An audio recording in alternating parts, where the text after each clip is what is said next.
हाँ, तो good evening everyone. मैं आप सभी का इस चैनल के माध्यम से बहुत बहुत स्वागत करता हूँ और मैं उम्मीद करता हूँ कि मेरी ये वीडियो आपको बहुत पसंद आएगी। आज हम जिस मशहूर हस्ती के बारे में चर्चा करेंगे वो किसी परिचय का मोहताज नहीं है। तो शुरू करते हैं। एक ऐसे व्यक्ति की कहानी को मैं आज आपके सामने प्रस्तुत करूंगा जो संघर्ष, विज्ञान, देशभक्ति और सादगी का वह अद्भुत संगम है जो हर दर्शक के दिल को छू लेता है। तो शुरू करते हैं।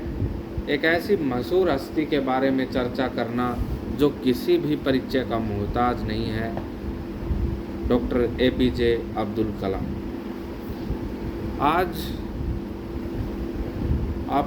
आज मैं आपसे जिस बारे में चर्चा करूंगा उनकी कहानी और उनके अनसुने किस्सों के बारे में भी काफ़ी चर्चाएं करूंगा, क्योंकि अभी 27 जुलाई को पिछले कुछ ही दिनों पहले उनकी पुण्यतिथि भी थी। वैसे तो मैंने बहुत सी कहानियाँ पढ़ी हैं, लेकिन ये कहानी मुझे काफ़ी इंटरेस्टिंग लगी और मैं चाहता हूँ कि मेरे सभी दर्शकों को भी ये कहानी पसंद आएगी। तो शुरू करते हैं। सबसे पहले तो एक अखबार बेचने से लेकर राष्ट्रपति भवन तक डॉक्टर APJ अब्दुल कलाम की एक बहुत ही प्रेरणादायी कहानी जिसने पीढ़ियों को प्रेरित किया। The missile man of India, एक साधारण लड़के की असाधारण उड़ान।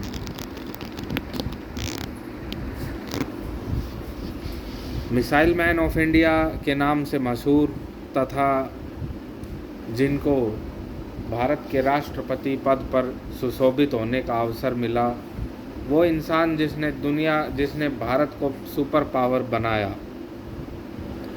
सबसे पहले क्या कोई सोच सकता है कि सुबह सुबह साइकिल पर अखबार बांटने वाला एक गरीब लड़का एक दिन उसी देश का राष्ट्रपति बनेगा?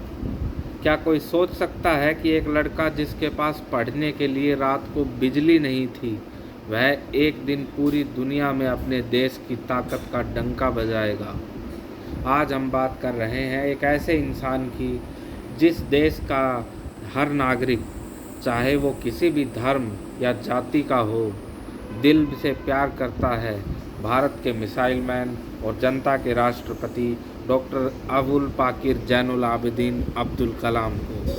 चलिए आज रामेश्वरम की पतली गलियों से लेकर भारत के राष्ट्रपति भवन तक के इस अद्भुत सफ़र पर चलते हैं, जो आपको यह मानने पर मजबूर कर देगा कि आपने जो सोचा, सपने जो आपने संजोए, वो सच होते हैं।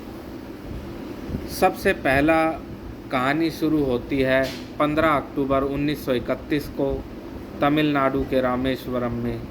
कलाम का जन्म एक बहुत ही साधारण और गरीब परिवार में हुआ था। उनके पिता जैनुल आबिदीन एक नाविक थे जो हिंदू तीर्थयात्रियों को रामेश्वरम से धनुषकोडी तक ले जाया करते थे। परिवार बड़ा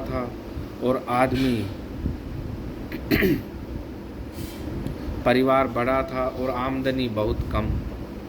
अपने परिवार की आर्थिक मदद करने के लिए छोटा कलाम सुबह 4 बजे उठता, गणित का ट्यूशन पढ़ता और फिर रेलवे स्टेशन जाकर अखबार के बंडल उठाता।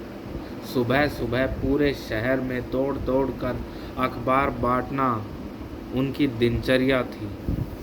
तो आप सोच सकते हैं कि कैसे अब हमारे missile man doctor APJ Abdul Kalam ने कितना संघर्ष किया। रामेश्वरम में एक समंदर के किनारे बैठे उस बच्चे की आंखों में आसमान में उड़ने का एक सपना था। पक्षियों को उड़ता देख उन्होंने तय कर लिया था कि एक दिन वह भी आसमान की ऊंचाइयों को छुएंगे।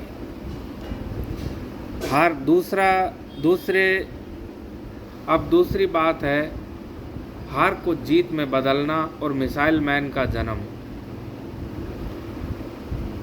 कलाम का सबसे बड़ा सपना था कि इंडियन एयरफोर्स में फ़ाइटर पायलट बनना। उन्होंने Madras institute of technology MIT से एरोस्पेस इंजीनियरिंग की पढ़ाई की और पायलट के इंटरव्यू के लिए देहरादून गए, लेकिन वहाँ कुल 8 सीटें थी और कलाम का नंबर 9वां आया। वो अपने सबसे बड़े सपने से सिर्फ एक कदम दूर रह गए। वो बुरी तरह टूट गए थे, लेकिन ऋषिकेश में स्वामी शिवानंद ने उन्हें समझाया कि शायद तुम्हारी नियति में कुछ और भी बड़ा लिखा है। तो देख सकते हैं आप कि हर किसी के जीवन में चुनौतियां आती है, संकट आते हैं, लेकिन उस संकट से, उन चुनौतियों से हम कैसे सामना करते हैं, कैसा पॉजिटिव एटीट्यूड रखते हैं, ये सब हम पर निर्भर करता है। अब आगे क्या हुआ तो मैं आपको बताना चाहूँगा कि जब वो स्वामी शिवानंद से मिले तो उनका मस्तिष्क में ऐसा परिवर्तन हुआ कि वह बात सच हो गई, सच साबित हुई। फाइटर प्लेन उड़ाने का सपना टूटने के बाद कलाम ने रॉकेट और मिसाइलें बनाने की ठानी। उन्होंने इसरो में भारत के पहले सैटेलाइट लॉन्च व्हीकल SLV-3 के प्रोजेक्ट डायरेक्टर के रूप में काम किया और रोहिणी सैटेलाइट को अंतरिक्ष में पहुंचाया। इसके बाद उन्होंने DRDO की कमान संभाली और भारत को अग्नि और पृथ्वी जैसी घातक मिसाइलें दी। 1998 के पोखरण परमाणु परीक्षण में भी उन्होंने सबसे अहम भूमिका निभाई।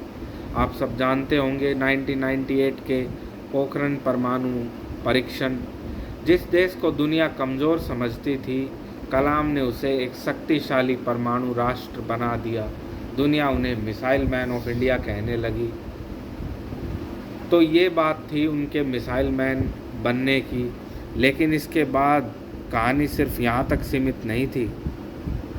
साल 2002 में डॉक्टर कलाम भारत के 11वें राष्ट्रपति बने। 2002 में राष्ट्रपति पद की शपथ लेते हुए राष्ट्रपति भवन में बच्चों के साथ खेलते और बात करते हुए कलाम, और अंत में एक क्लासरूम में भी वो वहाँ गए थे, लेकिन वो कोई आम राजनेता नहीं थे। राष्ट्रपति भवन के दरवाजे उन्होंने आम जनता और ख़ास तौर पर बच्चों के लिए खोल दिया। वो देश के पहले ऐसे राष्ट्रपति थे जो प्रोटोकॉल तोड़कर बच्चों से मिलने पहुंच जाते थे। तो आप सोच सकते हैं कितने डाउन टू अर्थ थे हमारे डॉक्टर APJ अब्दुल कलाम। इसीलिए उन्हें पीपल्स प्रेसिडेंट या जनता का राष्ट्रपति कहा गया। तो राष्ट्रपति का कार्यकाल ख़त्म होने के बाद वो किसी आलीशान बंगले में आराम कर सकते थे, लेकिन उन्होंने वही चुना जो उन्हें सबसे ज़्यादा पसंद था, पढ़ाना, टीचिंग। वो हमेशा कहते थे कि मैं चाहता हूँ कि दुनिया मुझे एक शिक्षक के रूप में याद रखे। और 27 जुलाई 2015 को IIM शिलोंग में छात्रों को लेक्चर देते हुए ही इस महान आत्मा ने अपनी आखिरी सांस ली। तो डॉक्टर कलाम आज हमारे बीच नहीं हैं, लेकिन उनकी कही हुई एक बात आज भी करोड़ों युवाओं के कानों में गूंजती है। सपने वो नहीं हैं जो आप नींद में देखते हैं, सपने वो हैं जो आपको नींद नहीं आने देते। एक नाविक का बेटा जिसने कभी हार नहीं मानी, उसने पूरे भारत को सपने देखना सिखाया। डॉक्टर कलाम का जीवन हमें सिखाता है कि आपकी शुरुआत चाहे कितने भी छोटी क्यों ना हो, आपकी लगन और आपकी शिक्षा आपको दुनिया की किसी भी ऊंचाई तक पहुंचा सकती है। डॉक्टर कलाम की ज़िंदगी का कौन सा हिस्सा आपको सबसे ज़्यादा प्रेरित करता है, कमेंट्स में ज़रूर बताएं। अगर इस कहानी ने आपके दिल को छुआ है तो इस वीडियो को लाइक करें, शेयर करें और मेरे चैनल को सब्सक्राइब करना न भूलें। जय हिंद। Thank you.